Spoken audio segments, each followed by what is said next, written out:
ضرورت اس امر کی ہے کہ آج ہم اثر نو اپنے دل کا جائزہ لیں کہ جس دل میں ہم حضور علیہ الصلوۃ والسلام کو بلانا چاہتے ہیں کیا وہ اس قابل بھی ہے؟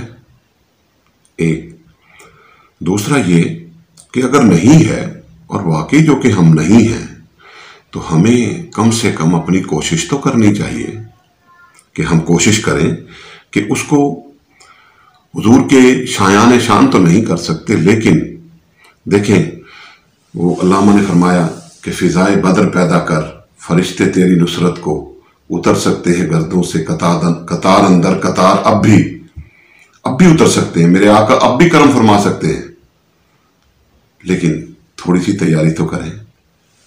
اور بابا بلے شاہ رحمۃ اللہ تعالیٰ علیہ اس پہ یوں فرمانے لگے کہ گلنا نال نہیں رتبے ملتے، نعرے لگانے سے اور نعتوں میں یہ باتیں پڑھ لینے سے یا لوگوں کو سنا دینے سے یا سن لینے سے یا پڑھ لینے سے یہ چیزیں نہیں ملیں گی۔ آپ نے فرمایا کہ گلنا نال نہیں رتبے ملتے، لا کے پیار نبھانا اوکھا۔ اگر حضور علیہ الصلوۃ والسلام سے پیار لگایا ہے تو اس کو نبھاؤ۔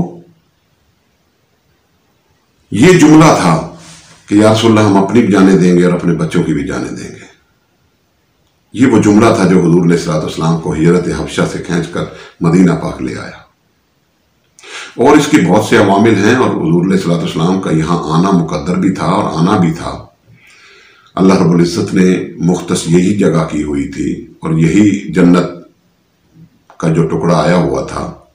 کبھی میں بات کروں گا انشاءاللہ کہ اس کی وجوہات کیا تھیں کہ یہ جنت کا جو ٹکڑا ہے ریاض الجنہ، حضور علیہ السلام نے فرمایا کہ میرے ممبر سے اور میری قبر انور تک یہ جنت کا باغ ہے، جنت کا ٹکڑا ہے۔ یہ جنت کا ٹکڑا زمین پر آیا کیوں تھا، کیسے آیا تھا، تو اس کے متعلق میں انشاءاللہ بات کروں گا پھر۔ تو یہ مقدر تھا کہ حضور علیہ السلام نے، آپ جنت سے ہی پیدا ہوئے تھے اور جنت کی مٹی سے ہی پیدا ہوئے اور جنت میں ہی آپ نے رہنا تھا، لہٰذا آپ نے آنا تو یہی تھا۔ لیکن میں بتا رہا ہوں کہ ذریعہ کون بنے؟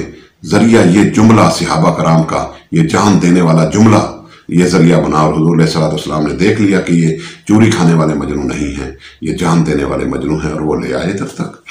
جب تک ہمارے اندر یہ جان دینے والا جذبہ پیدا نہیں ہوتا اس وقت تک ہم گفتار کے غازی کے سوا کچھ بھی نہیں۔ ہم گفتار کے غازی ہیں، کردار کے غازی ہم لوگ نہیں ہیں۔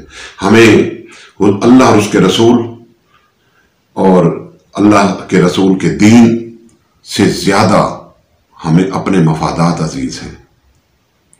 ہم ان مفادات کے حصار سے باہر نہیں نکلتے جو ہمارے اپنے دنیاوی مفادات ہیں، ان کے حصار سے ہم باہر نہیں نکلتے، اور پھر کہتے ہیں کہ جی ہمارا سینہ مدینہ کیوں نہیں بنتا، اتنا عرصہ ہو گیا ہے نمازیں پڑھتے ہوئے، اتنا عرصہ ہو گیا ہے کسی پیر کے پاس جاتے ہوئے، اتنا عرصہ ہو گیا ہے کہ عمرے کرتے ہوئے اور حج کرتے ہوئے اور سجدے زاریاں کرتے ہوئے، ماتھے پر نشان تو پڑ گئے ہیں، لیکن اب اس نشان کے بارے میں بھی علامہ بول پڑے پھر، اور فرمانے لگے کہ داغ سجدہ تیری پیشانی پر ہوا بھی تو کیا، کوئی ایسا سجدہ بھی تو ہو کہ زمین پر نشان رہے۔ کوئی زمین پر نشان چھوڑ کر جائیں، صحابہ کرام نے زمین پر نشان چھوڑے ہیں۔ جب کوئی زمین پر نشان چھوڑنے کی بات کرتے ہیں، یہ زمین کے نشان ہی ہے نا کہ آج ہم یاد کر رہے ہیں صحابہ کرام کو۔ یہ زمین کے ہی نشان ہے نا کہ حضور علیہ السلام کے قدمین شریفین میں جا کر سو گئے ہیں وہ لوگ۔ یہ زمین پر ہی نشان ہے نا کہ آج رہتی دنیا تک ان کی تقلید کی جائے گی۔ یہ زمین کے ہی نشان ہے نا، اور کیا ہے؟ ہمیں تو مرنے کے بعد کوئی ایک مہینہ بھی یاد نہیں کرے گا۔ یہ 1400 سال سے جو یاد کیے جا رہے ہیں، کبھی کسی کے یوم منائے جا رہے ہیں، تو یہ کیا ہے؟ علامہ نے ٹھیک تو فرمایا تھا کہ داغ سجدہ تیری پیشانی پر ہوا بھی تو کیا۔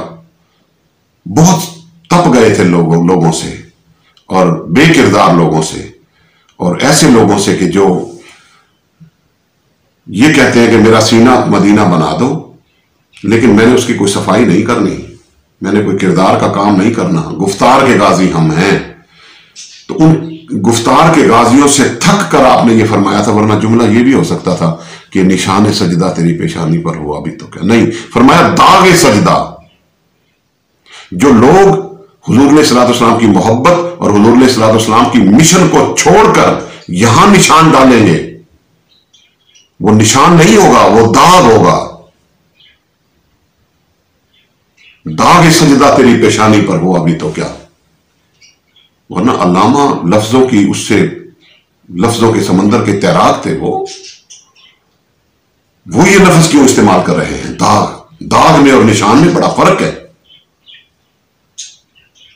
لیکن ہمارے جیسے گفتار کے غازیوں سے وہ لوگ تھک گئے تھے، اور انہوں نے یہ جملہ، یہ لفظ اس جگہ لگا کر یہ بتا دیا کہ لوگوں، یہ داغ سجدہ تیری پیشانی پر ہوا بھی تو کیا، کوئی ایسا سجدہ بھی تو ہو کہ زمین پر نشان رکھے، زمین پر کوئی نشان چھوڑ کر جا کہ لوگ تجھے رہتی دنیا تک یاد کریں۔ اور زمین پر نشان چھوڑنے کے لیے قربانیاں دینی پڑتی ہیں، اپنے دنیاوی مفادات عزیز نہیں رکھنے پڑتے، اپنے دنیاوی مفادات قربان کرنے پڑتے ہیں، تب جا کر زمین پر نشان رہے گا۔ دیکھ لیں اولیاء اللہ کو، دیکھ لیں صحابہ کرام کو، تابعین، تبع تابعین کو، ان سب کو دیکھ لیں، ان سب نے دنیاوی مفادات کو لات مار کر، اور انہوں نے حضور علیہ الصلوۃ والسلام کے لیے، اللہ رب العزت کے لیے، دین کے لیے، اسلام کے لیے ان لوگوں نے قربانیاں دی، رہتی دنیا تک نام زندہ رہے گا۔